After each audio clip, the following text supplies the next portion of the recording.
Hey, it's Tom from Tom's Tunes with a quick tip.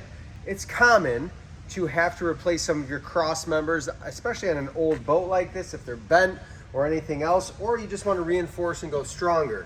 Sometimes all you can find at the metal yard is square tubing. This is great because this is 1/8 inch walled, which when we have two vertical walls of 1/8 inch, we get 1/4 inch of structure. That's a lot of support for downward pressure in the middle of the cross member.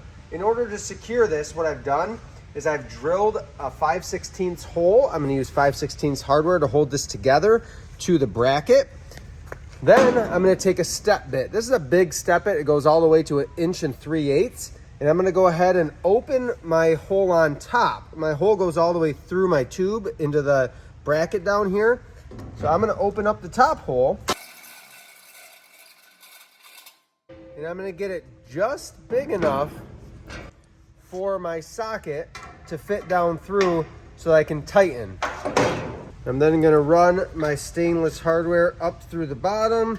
I use a pair of hemostats. Needle nose pliers will work too to set that washer on, and then I can do the same to hold my nut in place while I get that tight. And if you look down from the top, now I've got that nut started on my bolt.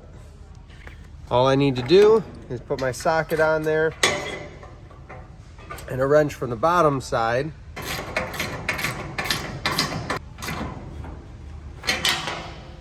Now I've got everything tightened down with that added support of my square tube. I'm going to do the same. This one will get 2 bolts. If I were working a transom into this, I would do the same thing to integrate the transom in as well. But this way I can use square tubing, still get at my hardware to get those cross members secured in. Remember, use stainless hardware. On this type of thing, I like to use a nylock or locking nut. That way it stays in place forever. Hope this helps on your restoration project.